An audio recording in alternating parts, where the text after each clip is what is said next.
Let's start. It's 1 o'clock. Hi, everyone, and welcome to this meeting with the Cellulose Global Network, focusing on Horizon Europe. We arranged this meeting together with Grant's office today. My name is Katarina Börling, and I work as a research officer at SLU Global. And first of all, I would like to tell you that this is one of several webinars that we arranged during the spring. And for example, we will arrange together with the future platforms scientific dialogues on climate change based on the coming IPCC reports. And the first dialogue will be on 29 of April. And we will also arrange a webinar on how to create just food systems. And that will be arranged together with Urban Futures on 20th of April.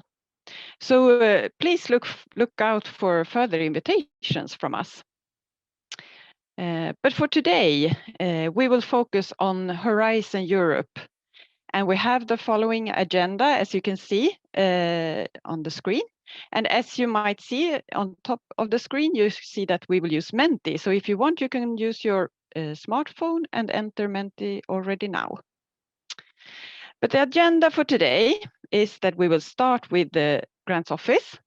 Fiona Reed and Ulf Westerlund will give us information on which calls in Horizon Europe that are relevant for global development. And then we also have invited a couple of network members who will share their experience from previous Horizon 2020 program.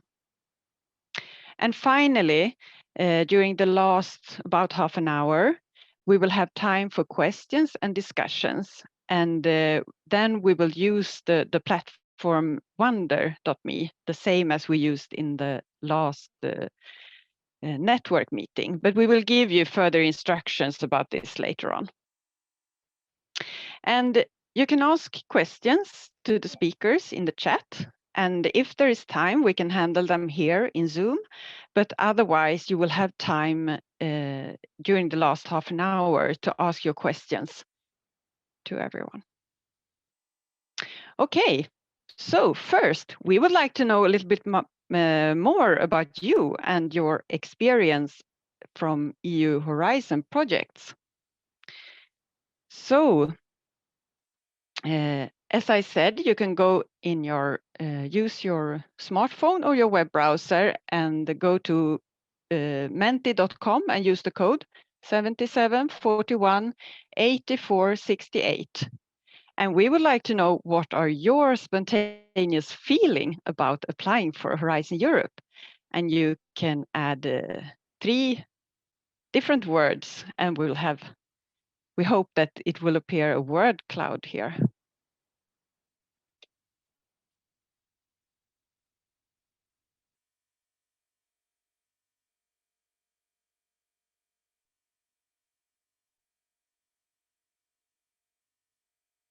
Here we see the first answers. Fantastic. Wow, future, excited. Great opportunity. This was really positive. Nice. Patience testing. Yes, challenge. Oh. Challenging. Competition. Frightening. And large projects. That's yes, and laborious. Personal development.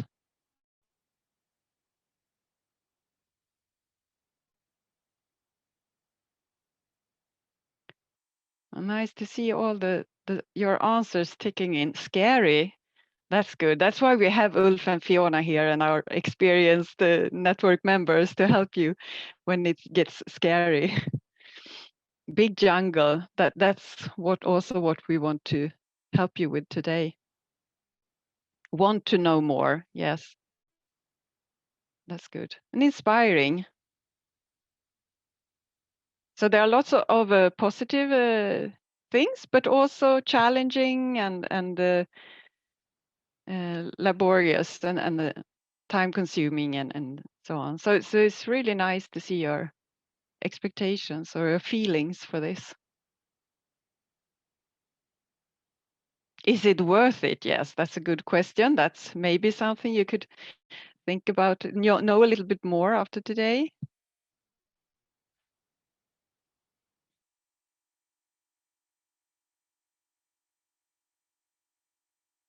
Well, it's exciting, challenging, and interesting.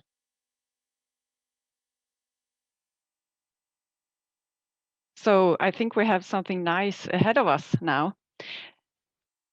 Yes, I think we can go to the next question.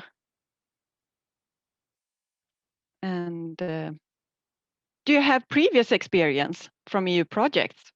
Yes, I have applied but did not receive funds. Yes, I have been a coordinator. Yes, I have been a partner. Or no, I have no previous experience. So that's a bit for also for Ulf and Fiona to know a little bit more who you are. So we have quite a lot on no experience. So that's nice that you want to learn more. And we have some partners, coordinators, and some who have applied.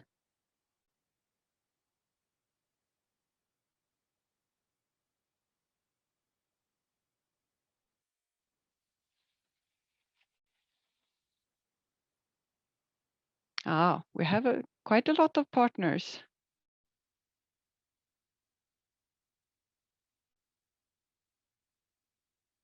So we have 25 answers so far. So 11 new ones and 12.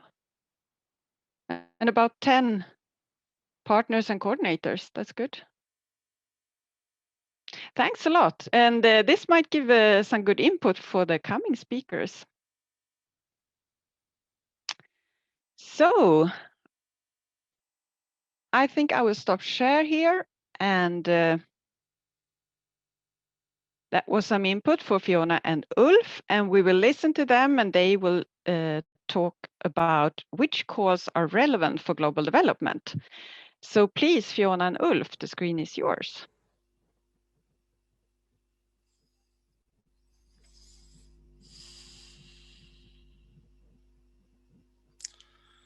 So thank you, Katarina and SLU Global, for inviting us for this seminar. My name is Ulf Westlund, and I'm a research coordinator at Grant's office, and I have my colleague Fiona Reed with me. We're going to do this presentation together. We also have a third colleague in the audience, Halvar de Vie, from Grant's office, that you will be able to meet later on in the chat room. So I will start off with 2 slides on just briefly introduce Grant's office, and then give you a short introduction on Horizon Europe, and Fiona will continue with some specific topics relevant for you. So next slide, please, Fiona.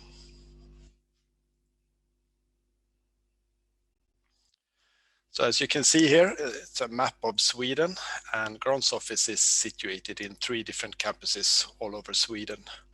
This doesn't mean that we only support the researchers and administrators at that specific campus. We work all across the SLU.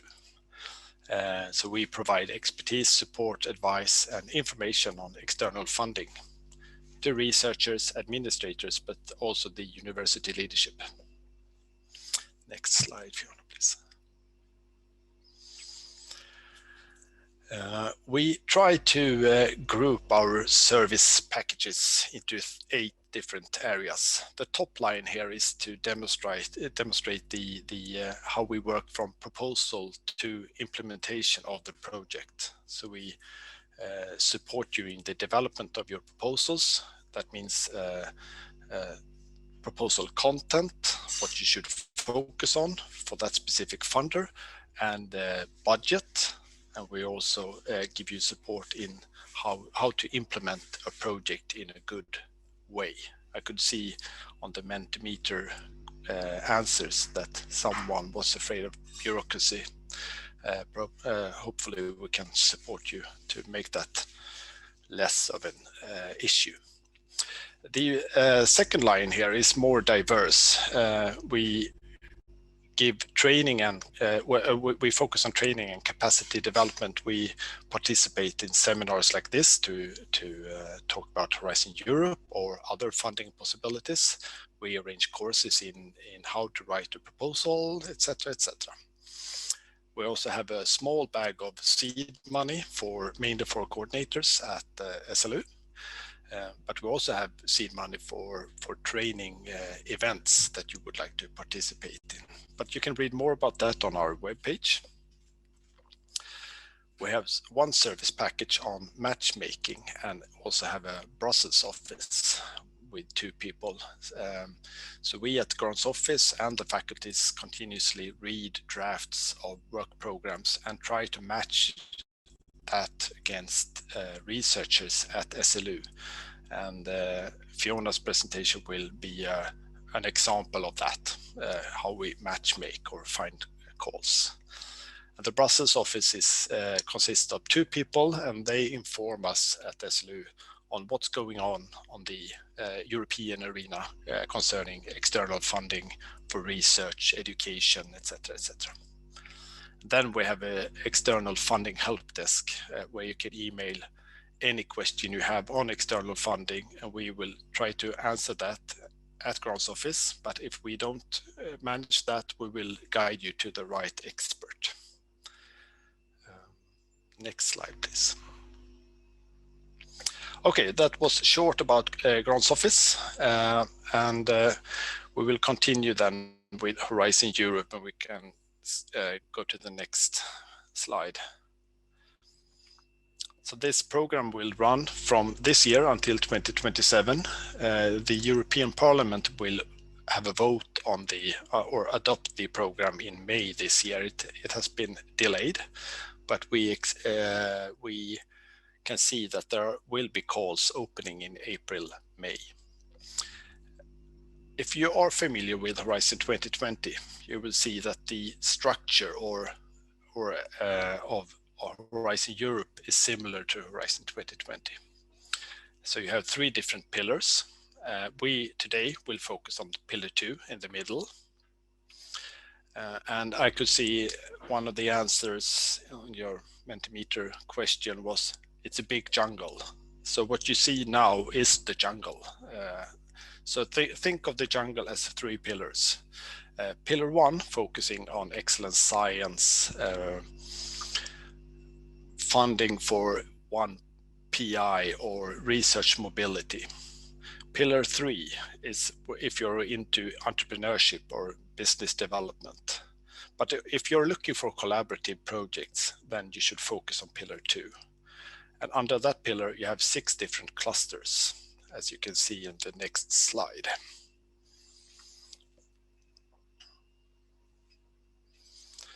And the 6 clusters are, or the cluster 1 is health. Cluster 2 consists mainly of social sciences, the culture, creativity, and inclusive society. Then you have cluster 3, civil security for society. Cluster 4 for digital industry and space. Cluster 5, climate, energy, and mobility. And cluster 6, food, bioeconomy, natural resources, agriculture, and environment.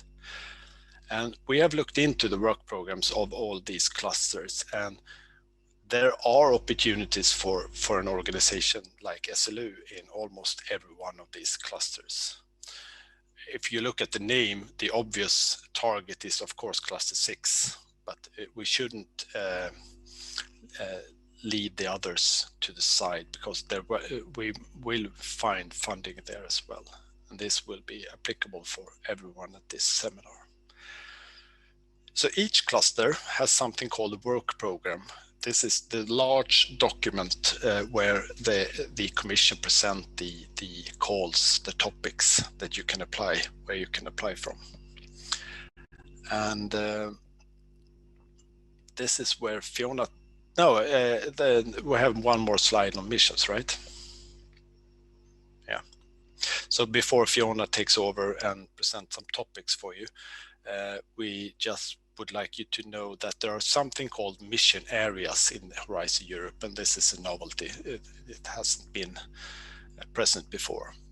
So there are 5 different missions, And these are outside the clusters. So each mission should be applicable to Horizon Europe, but to everything that the European Commission takes on. So it's more than research and education, it's the society as a whole. And these 5 mission areas will have a work program just as the clusters, as I said before. The content of these missions are kind of premature at the moment on text. So this first year will be mostly focusing on development of new calls that will be published in 2022 and forward until 2027. But we will continue to monitor the development of the missions and inform you when we have more to present. And by that, I leave over to Fiona. Okay, thank you. So what I'm going to present to you is some topics from the draft work programs that Ulf has mentioned. We have draft work programs for all of the clusters and some of the other areas of Horizon Europe. And you'll see at the bottom of the slide, there is a link. You'll obviously get copies of these slides afterwards. You can download copies of all of the draft work programs. You have to log in with your SLU credentials first because these are unofficial drafts, so we can't publish them openly. But you can see all of the topics. We've also put together a document, which again we'll send out afterwards, that has all of the topics that I'm going to list here extracted from the various work programs and compiled into one document to make it easier for you to see these in one place so that you don't have to look at 5 or 6 different documents. But what we've done is gone through all of the work programs and looked for anything that, any topics that asks for some kind of cooperation with low and middle income countries. And the first set that we have here is where there's a specific focus on cooperation with Africa. So there is a joint Africa-EU partnership. So this existed in Horizon 2020 and continues under Horizon Europe. Every year there are always calls that have a specific focus in this area. And I've included links here to the Joint Africa-EU Partnership and the Joint Africa-EU Strategy, which are referred to in the call texts, and so should therefore be referred to in any proposals that you write. So there are 8 topics across 4 different work programs that require you to work with African partners. So in the infrastructures work program, the health cluster, climate cluster, and the cluster 6, which is the food and natural resources and agriculture. And you can see they're mostly research and innovation actions, apart from the infrastructure call, which is a coordination and support action. And there's varying amounts of money available, up to 11 million for the biggest topic here.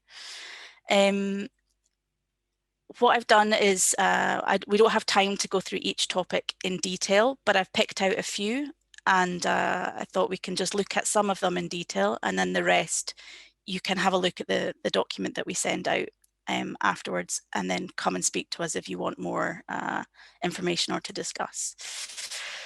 So the first one is this topic from the infrastructures, research infrastructures work programme. So they are looking to strengthen the bilateral cooperation on research infrastructures with Africa. So you should be enhancing research capacities in Africa and enhancing Euro-African cooperation on research and innovation, supporting exchange of staff between several African countries and European research infrastructures. They want you to pay particular attention to tropical and subtropical Africa, and the participation of African partners is mandatory. You'll find this across most, if not all, of these topics with a focus on Africa. There will be specific rules around the inclusion of partners within Africa, and they will vary. Sometimes there will be a specific number of partners. Sometimes there will be a rule that a certain number of partners have to come from an individual region of Africa as defined by the African Union. And it's really important to pay attention to those rules because they check that eligibility criteria first. And if you have missed it, they won't read your proposal. It won't go to the evaluation experts. So make sure if you are applying to one of these topics, make sure that you meet the criteria. And if you're unsure how to interpret them, if there's any ambiguity, you can talk to us and we can try to help you and put you in touch with the right experts to make sure that you're in line. In Cluster 5, you have this African Union EU Water Energy Food Nexus. So here it's a real focus on African energy systems. They specifically want you to include African experts in water energy nexus and model development. They should be full partners in the project, so beneficiaries who sign the grant agreement. They are specifically looking for the participation of societal stakeholders. And here, like I was saying before, a specific rule, you must have a minimum of 3 partners from 3 different African countries. Moving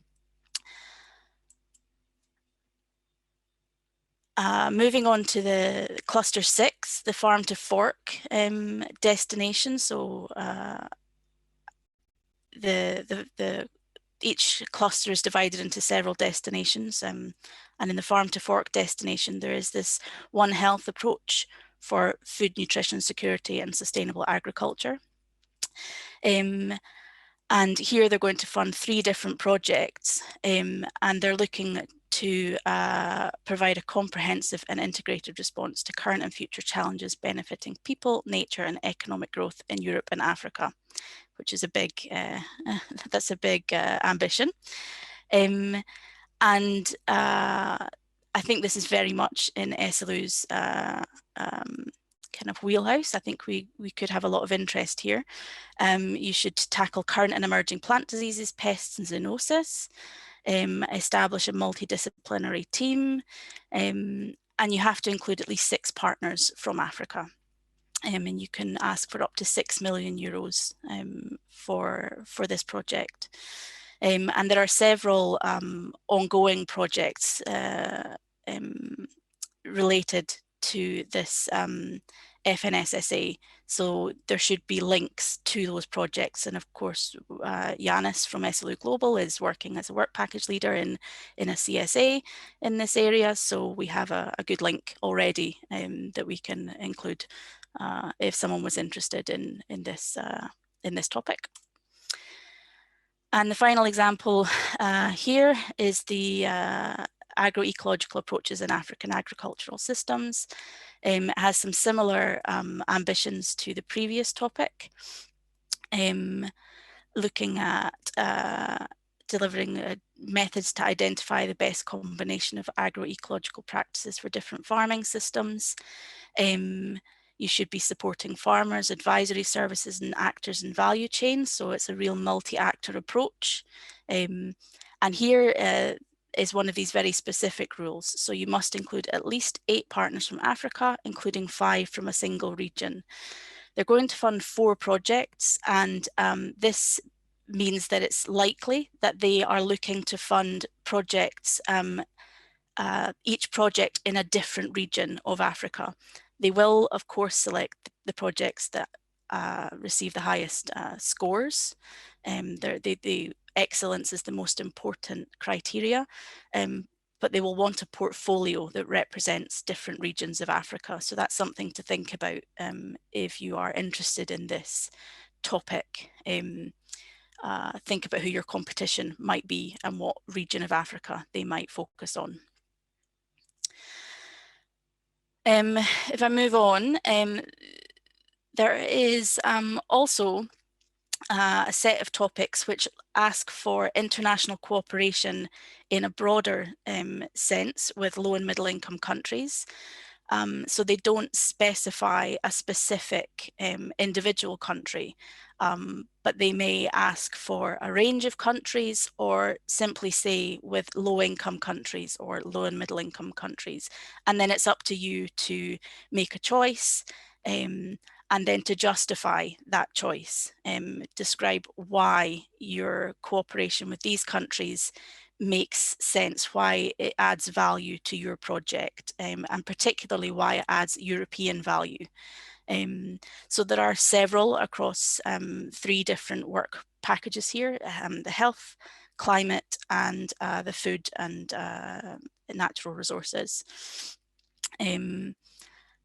And I've only included one example here because, again, with time, but what I really wanted you to see is an example of the kind of text you should look for in the topic that describes the international cooperation that they look for. So here they are looking for African countries, Brazil, CELAC, or the Mediterranean region.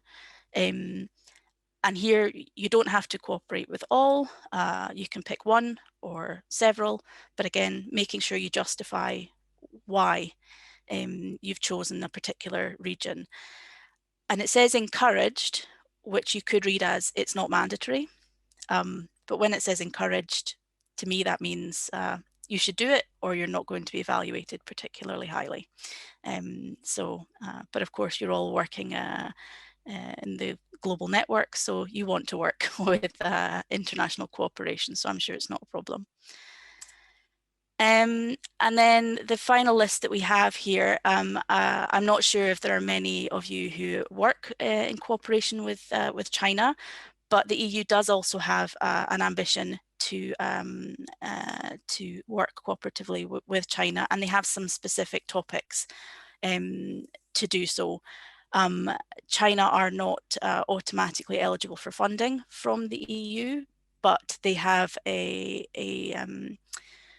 system in place where Chinese partners can apply to their own national funding agencies for co-funding.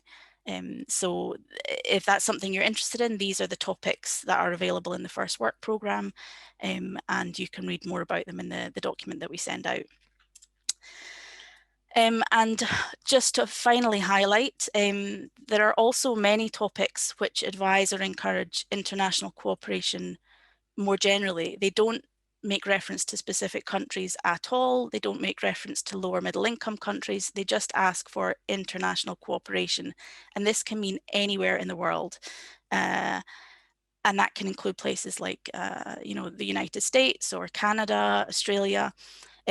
So if you have global partners anywhere in the world, you can look for opportunities in those topics.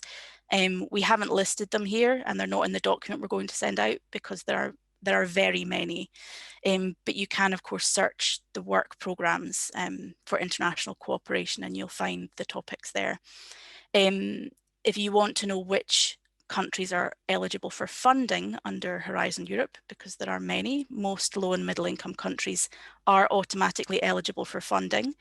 The Horizon Europe programme guide should be published very soon. At the moment, if you click on this link, it will take you to a PDF that says coming soon. But that should be published very shortly, and you will see a list of the countries. In the meantime, you can come and speak to us, and we can direct you to what should be the correct list. But there's a list of over 100 countries that are eligible for funding. Most of the countries in Africa, South America are eligible for funding.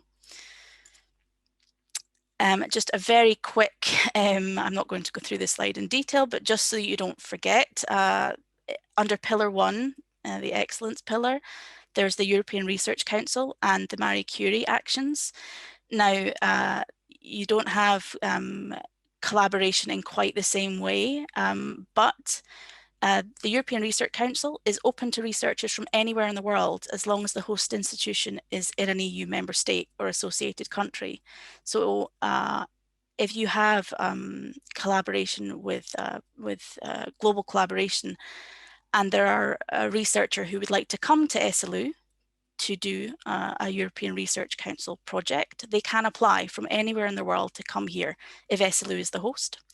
And the Marie Curie actions are all about recruiting doctoral students or postdocs from anywhere in the world to come here to do fellowships or to take part in a network.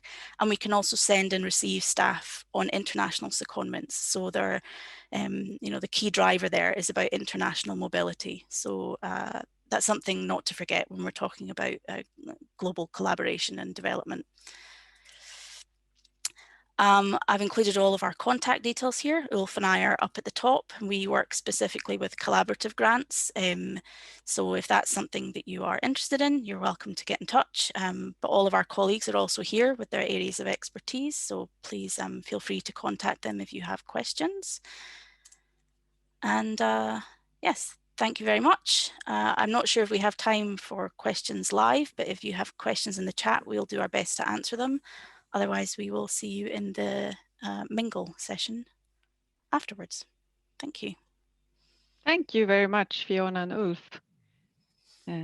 Yes, we give them an applause. Are there any questions? I can't see any questions in the chat right now. Do we have any? Rosie is asking, when did you say these calls will be finalized, and when will it be due? Maybe you can answer that, Fiona. Yeah, so the work programs should be published towards the end of April or the beginning of May. The work programs haven't been adopted yet by Horizon Europe. They need to go through a final kind of voting process. So we expect the calls to open by mid-May, but there is no official date yet. But I would say mid-May at the latest is what we expect. The topics all have slightly different deadlines. The full PDF document that we're going to send you with the topic texts have the deadlines in them for each topic. But the first set that open in May, most of them have deadlines in September. But there are also some that will have deadlines in February next year. So even if you're interested in one that has a deadline in February, now is the time. Don't put it off. It will feel like you have time to wait, but you should start thinking about it now and contacting partners now, because summer will happen. Suddenly it will be August, September, and February will be really soon. So come and talk to us now and we can set you on the right path. Okay. Thanks a lot, Fiona and Ulf. Yeah, we'll answer. If there's more questions in the chat, we'll answer them in the chat. Yeah. Ulf is answering a question in the chat, and you also have the last half an hour to discuss more with Fiona and Ulf. Okay, so we move on in the program, and my colleague Yannis Dimitriou will talk to some of our network members who will share their experience from Horizon 2020 programs and give us some important do's and don'ts for successful work in EU projects. Please, Yannis. Thank you very much, Katarina. And I would like to welcome the two colleagues that will discuss with me and with you, because you have to be also, or you can be also interactive, asking questions about their experience on working in EU projects. And it's going to be different experiences because we have one coordinator and one partner, let's say. And with that said, I would like first to introduce Carolyn Glenn. In this context, she will be representing a partner but besides that, she has been quite a lot of things, working with low-income countries for many years, and is currently the president of Agri-Natura. Welcome, Carolyn. We cannot hear you, Thanks so Carolyn. much. Hello, everyone. Hello. And as a coordinator, we have Erik Bonkam-Rudloff, professor in bioinformatics, and at SLU, of course. And under this context, a coordinator of an EU project that, if I'm not mistaken, finished some years ago, but you can let us know a bit more about that. Erik, welcome. Thank you. Pleasure to be here and see so many faces that I recognize from. I think there's a lot of people with a lot of experience here, so the discussions can be very, very good. That's true. That's true. So B3 Africa. I would like you to tell us a bit more about this European Union project that you've been coordinating. Focus a bit on how did you come up with the idea and what was it about, of course. So let us know. Yeah, I will, this is not bragging, it's just informing. I've been coordinator of two EU projects, one in FP7 that was about organizing all the omics new systems together. That means all the omics that are not human. Because of that, we got a partnership with many groups in Europe and other countries. And that was the basis of forming the troops, such to speak. So then when the possibility to create something between Africa and Europe started, we already had some well-known partners. It's very important who you choose, because it's about delegating responsibilities and putting things together. You as a coordinator do not need to be expert in all the fields. You put together people that complement what you have as a core part. And the B3 Africa was exactly that. It was a project where about infrastructure in which bioinformatics is one part, but also biobanking, One Health, and law, because it was about sharing biological data in the form of genomic data from humans and also animals. And for that, we needed computer scientists. So how to share the data for the real, I mean, put computers and systems in Europe and Africa in different places. Then we needed bioinformaticians, so they organized the databases and the systems. And then we needed lawyers, because they needed to tell us what we're allowed to do and not, and to put rules and create also standards for how to proceed in the collection of samples and all that. So this was a very ambitious project, and as such, it was very multidisciplinary. It sounds like a very complicated setup. So I would like to ask you a bit more on how did you manage to form the group, let's say, in such a way that you could fulfill all the different aspects that you had to have? Was it through your networks only, previous partners, or how did you think there? It was just by inviting 2-3 already well-known partners that we have experience working together, writing proposals together, as we not only got the previous FP7 called AlBio, but we got also a cost action in NGS technologies. That means next generation sequencing. So we had that part. And then we needed to put the lawyers in the hardcore computer scientists. And to do that, we just approach people in the area and ask them for who are the people that could be the best partners. And in that way, we build things. So some of the partners, we did not know them, but our colleagues did. So it's networking that is the most important part to build this. Yeah, thank you, Eric. Carolyn, you have also experience from Edge 2020 project and maybe before that as Eric. Could you tell us a bit about Pro Intense Africa, the project that we had in mind when we were inviting you, let's say, which is very relevant to this network here?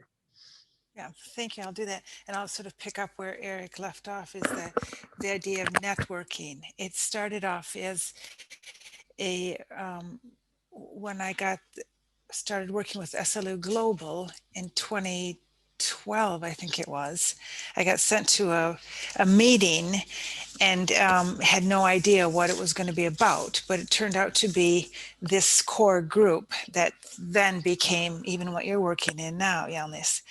And it was about tertiary higher education transformations, and it was World Bank that was drawing together these people.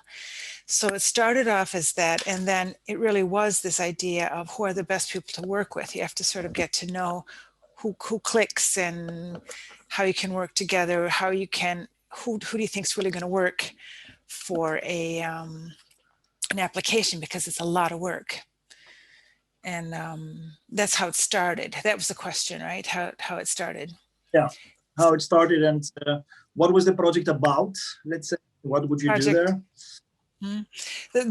This particular project that we eventually went into was called Intense Africa, and then we changed the name to Pro Intense Africa. But I can't honestly remember what the Pro stands for. But it was an idea of focused.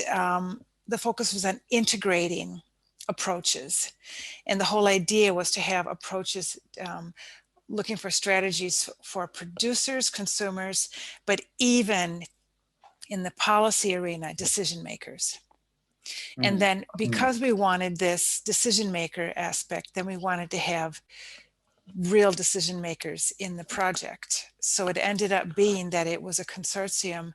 We had 26 partners, 13 African and 13 European partners, people from a lot of different areas, agricultural, ecological, societal, things like that, stakeholders. But what I want to get to were the regional governmental agencies under the African Union who were actually the implementers of these things. So this was what was exciting about Pro Intense Africa. And it was what we sold sort of was that we understood the diversity of intensification approaches that would be needed in Africa. So it wasn't like a one shoe fits all or something like that. It was, we could convince them that we knew. Yeah, so you got into this world, and then with this big group, as you said, and then suddenly you had someone coordinating you, another coordinator, let's say. So what did you need from this person, let's say, or persons or a group that they were driving the process? How did you? Are you asking me? What did you need? Yeah, well, thank you for that perfect question, because I wanted somehow to get to this anyway. And it was the coordinator made it so that we dared go further in these kinds of things, because it was initially the University of Wageningen. And they have such an organized way of approaching everything, so that the coordinator had a staff, and the staff already 3 months before there was some chart due, an economic form or revision of some kind, they would say, in a month, I'm going to send you this, and I want it to be filled out in this way, da, da, da, da. And it was so easy to work with this. So it was Wageningen, and it was a very organized, but I'll say a plug for Grant's office, because Halvard, who I heard was here, was really instrumental in helping us with the economy. Thank you. And going back to Eric now and picking up on the things that you said, Carolyn, thank you. What do you think, Eric, is the most crucial thing to have in mind as a coordinator? Because as you realized, guys, we are trying to convince some of you to coordinate things.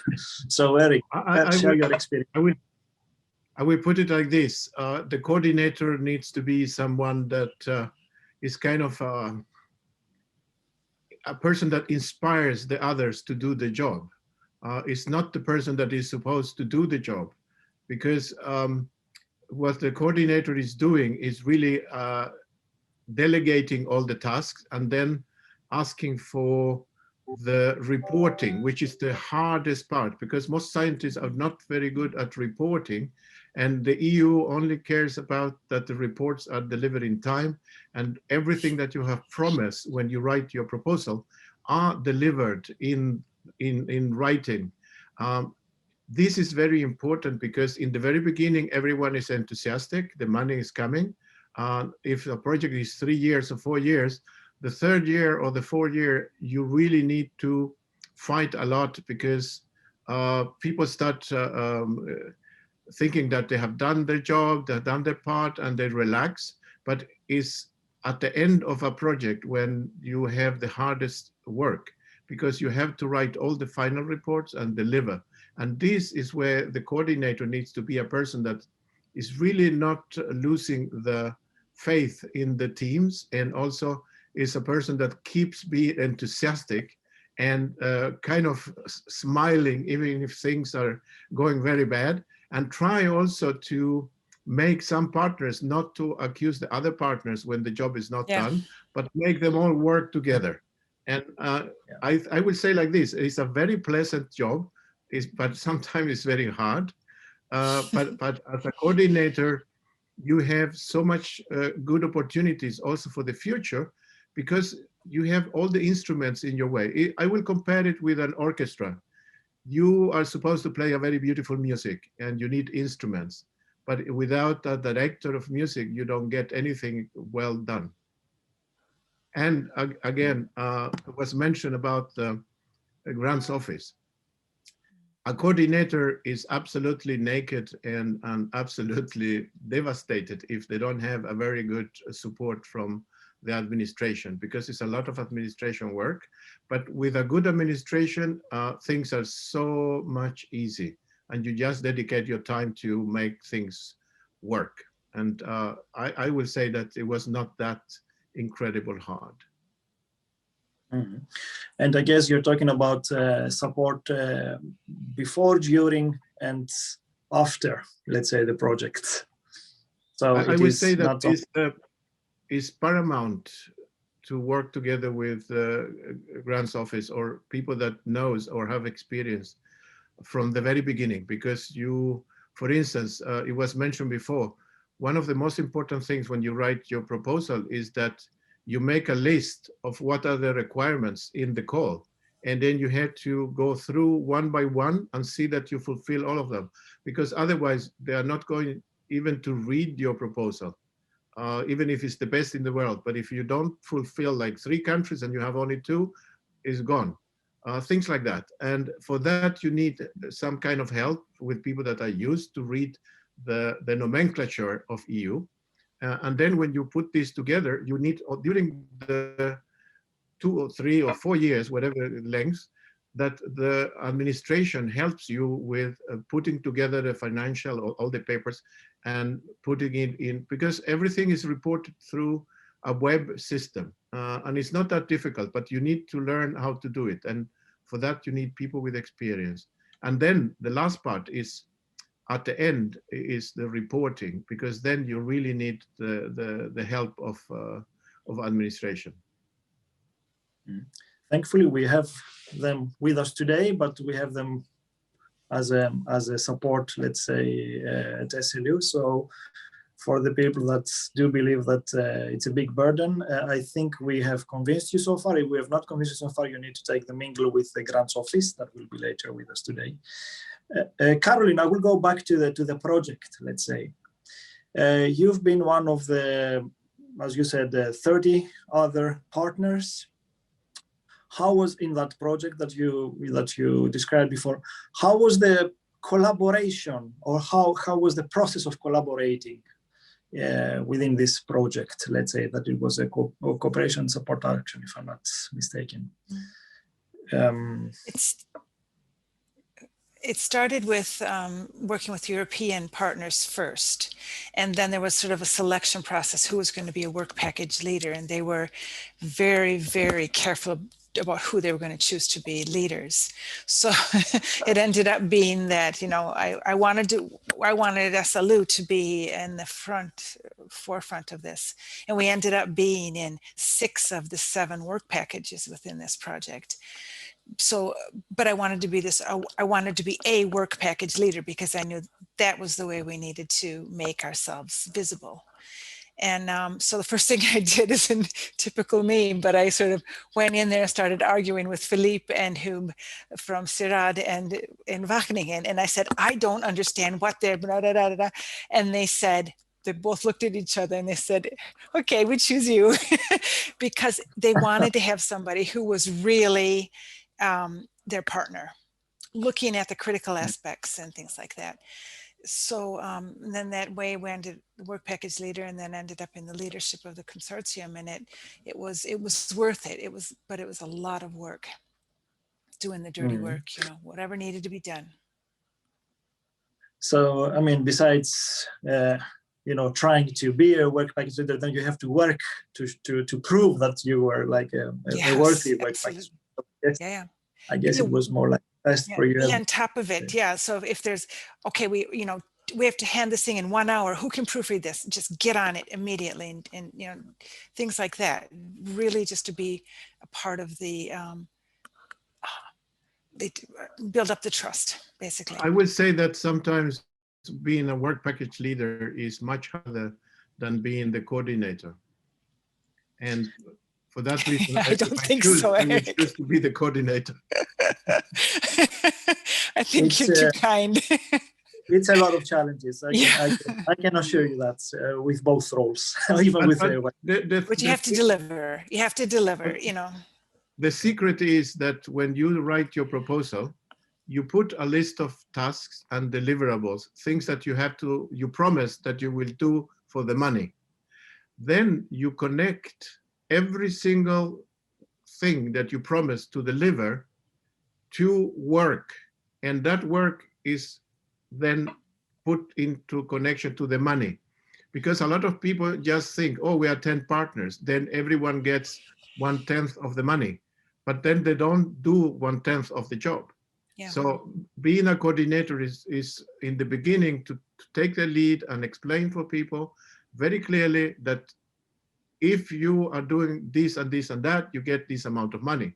If you don't do anything or don't promise anything, you don't get anything. And that is the way of connecting also for the whole work without any problems during the whole length of a project. Because people get money for what they do. If they don't do, no money. And it's the way that coordinator has to really make everyone doing the job. This is not a very big problem, but if it happens, that's the way of doing, without getting into problems later. Yeah, thank you, Eric. So seemingly you've been both working very hard within your projects. Did you see any spin-off effects? I mean, was there a result of this hard work? I will start with Carolyn and then Eric. So Carolyn. Okay, yeah, I'll make it quick. I don't know what the time is, but I found in one of the reports that I know that you must have been one of the authors about, and it was the from the FNSSA project, the LEAP for FNSSA. Yeah. There was one of the major spin-offs of the pro-intense was that our group of experts that had to do with those different areas of agricultural sustainable intensification were became advisors to the European Union, African Union high-level policy dialogue forum, which in 2015 at that time was just in its starting, and they needed to have knowledge-based people they could trust to set out a roadmap, and we were really instrumental in that. And then it went on project after project, and I won't take a lot of time, but it ended up being 4 different projects, some of which we couldn't, SLU, we tried really hard to get Formas to give us co-funding for ARANET, but we didn't get it and whatnot. But anyway, and then it ended up being the project that you're very active in right now, which is the LEAP for food security, food nutrition security and sustainable agriculture. I would say SLU, so it opened some doors. What about you, Eric? Did it open some doors for you? Yes, we came out with several consent documents that people can use when they're working with different projects all around Africa and Europe. This is being now used by the biobanks and bioresources infrastructure of Europe. We also created a database for biobanking that was our partners in Africa that created, and now is distributed all around the continent, is open source and is being used. We also created a portable machine that contains all the software and systems for the analysis of samples without internet. You can go in the countryside. So there are several products. We even produce some multi-language books that talks. So you open them and you press language and is reading the text for you in Afrikaans and in other languages in Africa, and then English. So there was a lot of very interesting things that you don't not connect directly with this kind of work. So it's really rewarding. And many of these products are ended in being used by other projects. And what is the most important is that most of the partners today are working with already established networks and platforms. So some of the partners work with the H3 Africa network, and some work with the BBMRI, and some work with Elixir, and so forth. And we are also active in SASOF, and we have Stint, and so that opens many possibilities, and it makes the whole circle go around, because the people that we met during this process and during the project is people that now we meet for going for other projects, and not necessarily all the time all the people together, but they go in other directions. So the lawyers have another project now for the EU doing something else, and the bioinformaticians another one. So it's kind of putting seeds into the ground and then looking at the flowers in a few years. All these processes are for many years. So you cannot count already 2 or 3 years from the end of a project. But I would like to keep that it didn't open only doors, but you had an impact. I mean, you did something, but you could create something tangible, which sometimes we forget as researchers. We want open doors, but maybe we should do some things as well.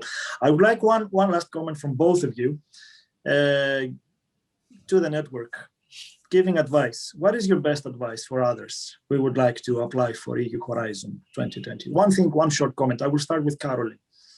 Choose your partners well. Choose your partners well. So you wanted one comment, or do I have several comments to make? No, I think it's enough. I think it's enough. Choose your partners' rights, or maybe make them choose you as well. Yeah, but both need be. I mean, really. And Eric, one last comment. What is your best advice? I would say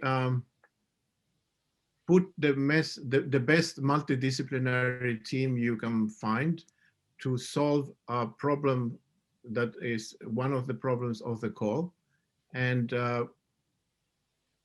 immediately identify a core group of all these partners that are the people that commit themselves to sit down and write the proposal very, very concentrated during some weeks. Because what happens most of the time is people say, oh, this is in September. And they start and everyone is enthusiastic. And when it's 2 weeks to the deadline, everyone panic. And then you see that it's always 4, 5, 6 people that do most of the work. And it's better to start with these people, identify, put tasks and put names into every task. That solve all the problems. Okay, so I keep multidisciplinarity. That was one of the things that we had the previous time, very interesting workshop, but also commitment. Yeah, it's very, very important. Okay, I would like to thank you both. I hope it was an interesting discussion for our members, and well, see you around. Thank you. Thank you very much, Carolyn and Eric, and thank you also, Yannis.